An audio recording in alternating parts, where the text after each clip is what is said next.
Mau ngapain BPJS ke depan? Jangan juga Pak Presiden ngomong di TV, saya lihat bolak-balik ngomong seolah-olah jangan cari pembenaran juga gitu loh pemerintah ini. Ini loh yang udah saya berikan untuk rakyat, yang sudah dibayar oleh pemerintah negara sekian triliun. Nggak penting rakyat lihat itu. Yang rakyat bilang, ini loh masih ada yang nggak bisa bayar, ini loh masih ditolak dari rumah sakit, dan itu melanggar konstitusi. Jadi saya perlu ingatkan nih teman-teman semua, baik Kementerian BPJS, Badan Pengawas maupun DJSN, dan kita semua yang ada di sini. Mumpung tanda tangan kita masih laku, apa sih sebenarnya historinya bisa lahir BPJS itu apa? Kan ingin memotong birokrasi kesehatan supaya tidak berbelit-belit. Dulu ada Jamkesmas, Jamkesda, Askeskin, SKTM, bla bla bla bla, supaya mimpi kita ada jaminan sosial tingkat nasional, sehingga orang Pandeglang sakit di Bandung, orang Papua sakit di Aceh, itu semua hak warga negara Indonesia. Kita orang Indonesia punya hak yang sama. Itu perintah Undang-Undang Dasar 45 pasal 28H. Terus argumentasinya, iklannya di TV, saya muak kalau lihat gotong royong. Dengan gotong royong, yang sehat memberi yang sakit, semua tertolong. Gotong royong itu yang kata Bung Karno, bukan begitu. Misalnya bikin got, oh ada yang punya teh, ada yang punya singkong rebus, ada dengan sukarela, dan punya itu konsep gotong royong benernya. Dari Pancasila, Sila, Trisila, Ekasila, itulah gotong royong. Kalau gotong royong orang dipaksakan, itu pemerasan. Kamu boleh nggak kena ini, mandiri, harus satu keluarga, 5 orang, itu yang tadi dibilang sama Adinda Anwar. Suruh ikut 5 orang. Itu pemerasan, Saudara Menteri. Gotong royong, yang dia udah tahu satu keluarga dia yang rawan sakit, anakku yang nomor 3, oh gajiku segini. Tadi siapa yang katanya mau ngeliatin nanti di daerah pemilihannya? Saudara Salehno. Saya yang sehari 20.000. Dia bisa menggotong royongkan satu orang. Ya udah, alhamdulillah. Itu harusnya tanggung jawab negara loh. Tanggung jawab pemerintah loh. Dia udah mau menggotong royongkan satu orang, jangan dipaksa juga dong 5 orang. Itu namanya pemerasan. Tanggung jawab negara, jangan lagi bicara nanti rugi dong BPJS, nanti pemerintah rugi dong. Bung Karno dulu memerdekakan Republik ini, Saudara Menteri, ini kan tentara, pasti belajar dong Lemhanas. Saya nggak belajar Lemhanas, saya tahu. Bung Karno dulu nggak pernah mikir tentang gaji tentara segini, PNS nggak. Yang penting proklamasi, kami itu dulu.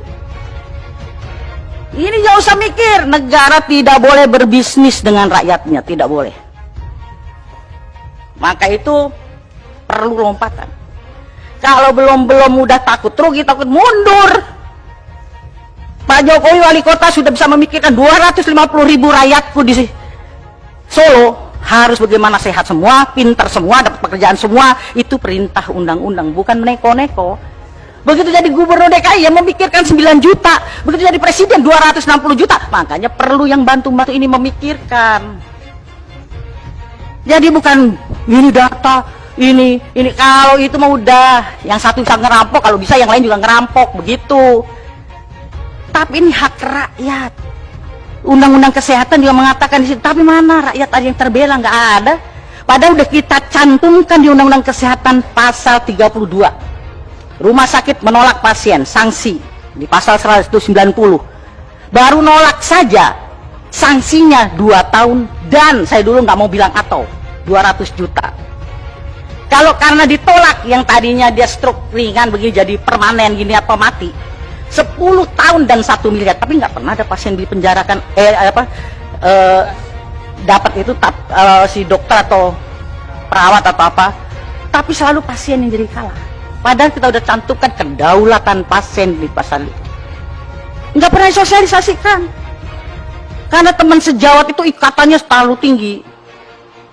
Saya pernah dibully sama ID di somasi, bukan dokter Terawan aja. Karena statement saya yang menyakitkan, saya bilang dokter lebih jahat daripada polisi. Polisi nilang orang sehat, dokter nilang orang sakit.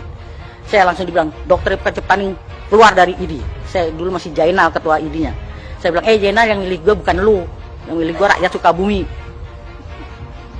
Saya statement gitu, saya bilang sama anak saya yang dokter, kalau kamu mau jadi dokter jangan jadi pedagang. Kalau jadi pedagang tidak bisa jadi dokter. Nggak boleh dua-dua itu dijadikan. Tapi sekarang dokter-dokter jadi pedagang, repot. Yang tidak harus USG, USG. Jadi perlu revolusi mental dulu itu. Kalau kita dulu kan ilmu dari dosen kita, kepintaran dari Tuhan kita terapkan. Sakit apa Bu? Panas, berapa hari? 4 hari. Coba lidahnya, oh observasi typhoid. Ibu di rumah diet lunak. Enggak kalau sekarang, dokter sekarang. Padahal udah tahu observasi typhoid. Tapi dia bilang gini, oh lab ya, 15% dari labnya.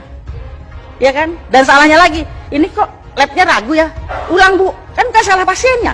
Double 15%. Itu alat terpakai, konsul dokternya dapat, ya kan? Itulah kapitalisme masuk di bidang kesehatan. Yang tadinya kesehatan itu orientasi sosial, karena pengaruh kapitalisme bergeser menjadi komersial. Ini tanggung jawab kita bersama. Kalau cuma ngomong masalah defisit ini data nggak selesai. Biar orang kaya juga punya hak yang sama, benar. Tapi persoalan negara baru bisa mengasuransikan kelas 3, ya lu kalau mau itu. Mimpi kita ke depan mudah-mudahan nanti bisa di kelas 1 kayak Kuba gitu. Jadi dari Fidel Castro sampai rakyat sama. Begitu. Tapi baru bisa kelas 3 ya. Kalau lu kurang nyaman ya lu carilah swasta.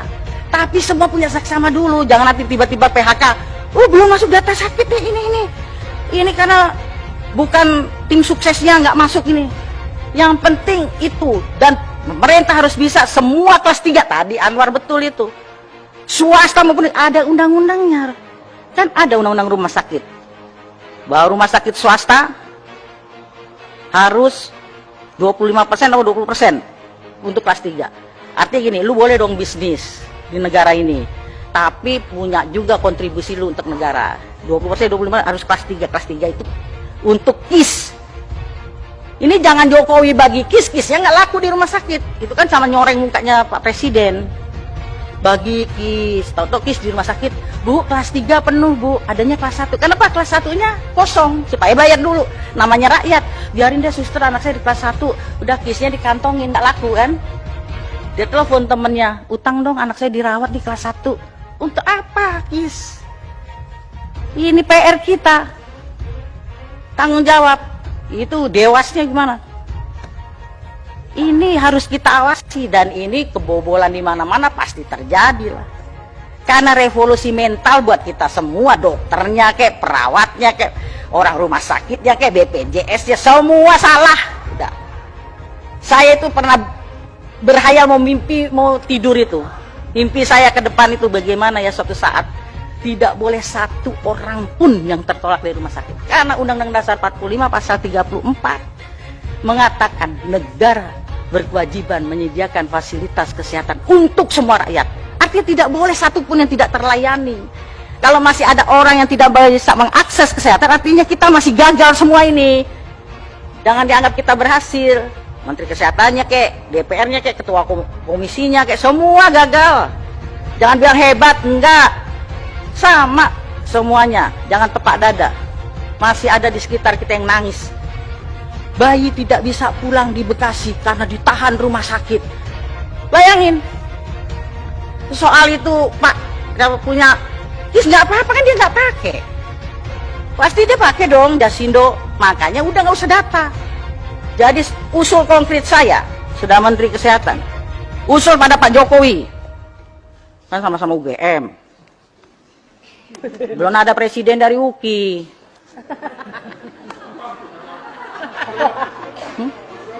Kalau UGM kan, kalau saya pasti berani ngomong begitu sama Presiden. Pak Presiden, ini kan BPJS ini, kalau saya bisa bilang Mas Presiden gitu kan. BPJS ini kan produk unggulan pemerintah Jokowi. Saya usul khusus rapat kabinet tentang BPJS. Menteri Keuangan, tapi jangan Sri Mulyani terus yang nyocor mulutnya. Menteri Kesehatan ya jadi leading sektor di situ. Dia tukang bayar aja, tapi kebijakan kesehatan leading sektornya Menteri Kesehatan di situ. Dia tukang bayar, ya kan? Di situ ngomong tentang BPJS, karena ini carut marutnya bukan persoalan nanti Pemerintah kan sudah bayarin yang miskin sekian, miskin tuh versi siapa? Tadi dibilang Ubin, ada TV, termasuk kategori tidak miskin. Orang itu TV dari mertuanya. Ubin, dia suruh nempatin rumah mantunya. Tukang surveinya salah. Rumahnya gedung, ada motor, motornya kado. Salah surveinya, makanya nggak bisa buat patokan itu survei itu salah udah semua. Pokoknya setiap warga negara rambutnya hitam, makanya jangan suka dibule-bule ini ibu ketua itu. Enggak, takut dianggapnya bukan warga negara asli gitu. Warga negara asli itu kan hitam, kalau uban ini kan lambang tua. Takut saya begitu dilihat bukan warga negara Indonesia. Semua punya hak sehat yang sama di mana seluruh Indonesia. Baru persoalan vaskesnya. Tadi kenapa saya kemarin usul supaya itu diperbarui dari 2005-2015. Saya berharap banyak nih sama Dokter Terawan. Saya sebenarnya mengikuti kisahnya apa. Jadi jangan DSA di sana, di sini kita DSA. Ya kan? Cuci otak kita semua. Kita masing-masing. Saya juga bisa cuci otak Anda bisa cuci otak saya, semua kita sama. Jadi begitu. Jadi kita kembali kepada historinya, gotong royong kita yang benar. Ya ada jangan iklan gitu lagi dah. Kalau Pak Abidin itu kan tukang bicara Pancasila di mana-mana, Pancasila. Sesuaikah kita sekarang Pancasila BPJS ini? Tidak. Kan yang kelima, keadilan sosial bagi seluruh rakyat Indonesia, kesehatan yang berkeadilan. Kalau masih ada orang tertolak itu belum adil. Kesehatan dari sisi satu aja sila yang kelima, belum kalau ditarik yang kedua. Kemanusiaan yang adil dan beradab apa biadab nih kalau ada bayi masih disandra sama rumah sakit. Jangan-jangan masih beradab atau biadab. Nah, Pancasila diomong di mana-mana, anggota DPR mau dilantik di Lemhanas tuh Pancasila mulu. Sebatas makalah ngomong Pancasila sampai muak saya dengarnya. Ya. Nah, itu sesuai Undang-Undang Dasar 45, Pancasila, Undang-Undang Kesehatan, Undang-Undang Rumah Sakit. Undang-Undang Rumah Sakit juga ada bahwa RSUD itu tidak boleh dijadikan sumber PAD loh, hati-hati. Nah, Pak Bupati, ini ada mantan-mantan wali kota, Pak Bupati, nggak boleh. Hasilnya itu untuk meningkatkan fasilitas kesehatan. Kadang-kadang bupati-bupati kita juga nakal. Ya kan, kalau mau kampanye pilkada, nanti kesehatan gratis, giliran udah jadi. Nah, nggak ada anggaran deh untuk ini. Nah, nggak sesuai dengan Undang-Undang Kesehatan. Oh, sumpah Hipokrates, sekali-sekali Saudara Menteri datengin fakultas-fakultas kedokteran, kumpulin dokter-dokter umum, dokter spesialis. Ini kadang egonya dokter spesialis juga monyol, nggak memberikan kesempatan adik-adiknya muncul. Kumpulkan, disentuh Hipokratesnya itu. Saya bilang sama anak saya, ketika kau mau jadi dokter yang dibuat praktek, emang ada kelas VIP? Nggak ada kan? Kelas 3 semua yang colok-colok vaginanya itu. Tapi udah dokter, nggak ada yang mau lagi. Tuse, yang dirasain apa? Anget katanya ya. Saya dulu kan waktu itu tuse, apa yang dirasakan anget, nggak tahu pembukaan berapa itu. Mana ada yang kelas VIP? Tapi giliran udah dokter, datengin BPJS kelas 3, sakit apa Bu? Diskriminasi senyum.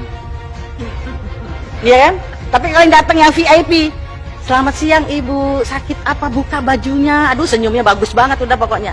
Makanya saya pernah mengidekan rumah sakit tanpa kelas, tapi nggak dikasih izin.